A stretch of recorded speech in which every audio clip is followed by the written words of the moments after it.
Tom Perriello had on the website. Yeah, let me hear about that. He is a symbol in the 5th district of the problems in this country. And Tommy boy, if you got your people out there crawling around, I hope you get that message that this is you're a short timer, buddy. You're down the road. I want you to come to understand something before you leave here. A couple points I wanted to make, and the sun's going down and the city's going to throw us out. Understand that when you hear something from the lips of these Democrats, it is a lie, folks. If they tell you it's something that's going to benefit you, count on it being a lie. When I was reading on the website today, Tom was talking about Americans do better when we're working together for the common good. And he listed a few things. Now that sounds good on the surface, but here's my question. Who determines what the common good is? Who does? I can't hear you and they damn sure can't hear you. Who is it? It's us. We determine what the common good is. Now, he went through a whole litany of things. First of all, he talked about the 13 colonies coming together for the common good. What was the common good, folks? There was one common good. It was freedom. That is the common good of the United States of America. That is what holds us together. When our soldiers, I had an uncle who fought in Anzio. He was in the Sicily campaign. He didn't fight for government health care. He didn't fight for subsidies to freeloaders. What did he fight for? Fought for freedom. That's what this is about. It's not about whose program's going to be the best to give the people that won't get off their dead butts and go to work. It is about freedom. Now, you're here tonight. I think we had 500 to 600 people. That's pretty good for a crowd for this community. But folks, here's another thing I want you to remember. Don't believe the lies. And then I want you to know where your place is in this. There's a cycle. There's a cycle that takes place in all societies. And it's a cycle of revolution. In any society, in any country, in any group of oppressed people, and whether you know it or not, you are oppressed. Are you as free today as you were 50 years ago? Us old guys know we're not. It's time to take it back. What has happened first is there has to be a recognition that our liberty's been taken away and that tyrants are now in charge. Tyranny has to be fought. Do we recognize that the tyrants have taken charge? You're aware of that, right? Have you now started to look and to study and to understand what the founding fathers were fighting against? Overbearing, intrusive government. That one happened to be across the sea. The one we got's in a swamp up by the Potomac. It is up to us, the American people. Now that we know what we're doing, we now started to revolt. And I pray to God that this revolt is one that we can handle with a ballot. Because if we can't handle with a ballot, God forbid what comes next. If it isn't a ballot, at some point it will be a bullet. Do we want that? And that is the message we need to send out across this country. And when you leave here tonight, understand that it's ballots, or at some point when our liberties are so pulled away from us, we will have to turn to that. Because as Americans, we are hardwired for what?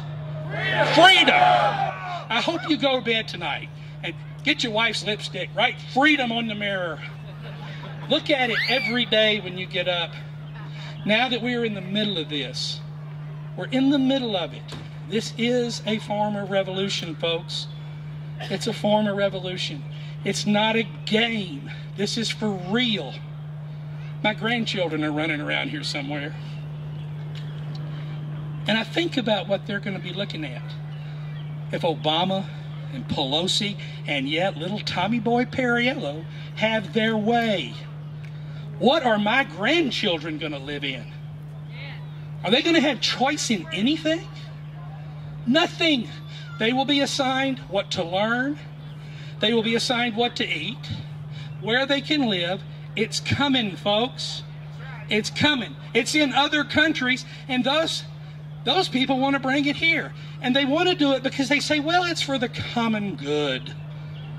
What is the common good of this country? Freedom. That is our common good. People that died at Normandy, they didn't die for Obamacare. They didn't die so that we could have our taxes raised. They died for what? Freedom! What would you die for today? Freedom!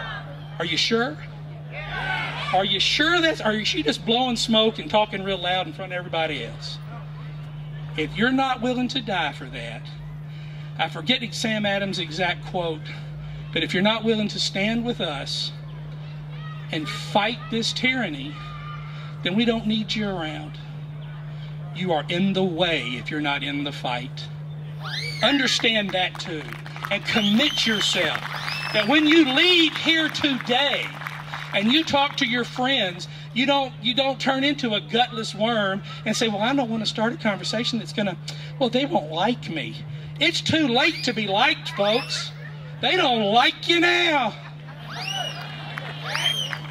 What's that? Oh, yeah, they want your money. And they want your vote. And they will lie to you for both of them. They will lie to you for your vote and your money. I'm going to cut it short because the sun's going down. But I appreciate you being here. I hope that when you leave here, you realize that, number one, you're not alone.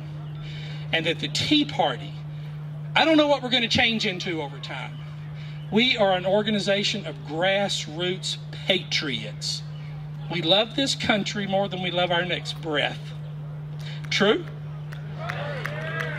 That's what we are. We are the people. This is our country.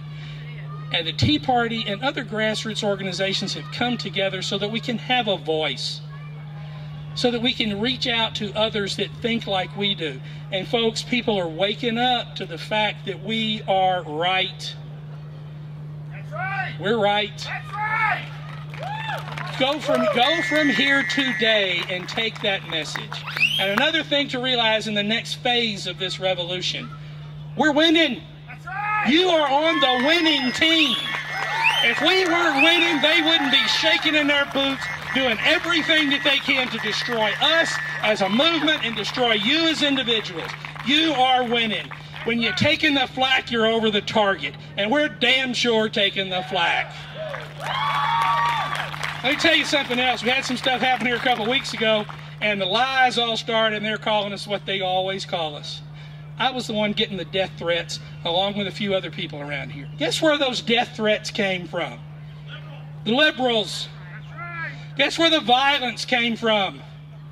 The liberals. You know, it was funny that once the liberal got arrested for trying to threaten Eric Cantor with his life, it all got shut down. Expect more of it. We got more coming. But I want to say one other thing before I go, and I will get down, I promise. I want you to keep in mind that this next part is the truth. Yes, we're winning. But as a group, as a movement, and as individuals, all protest all the time is not leadership. It's not. You can go out in the street and you can make signs, you can raise hell, you can put bumper stickers on your car, drive around town, get some liberal to flip you the bird. That's fine. That's not leadership.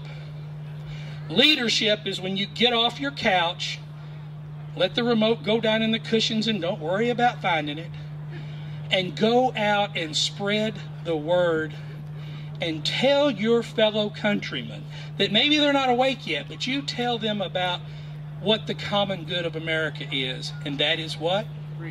Freedom. Freedom. That's what it's all about. Thank you again for coming. I appreciate your support. Come out, take part in more Tea Party movement activities. And God bless you And God bless this republic of ours.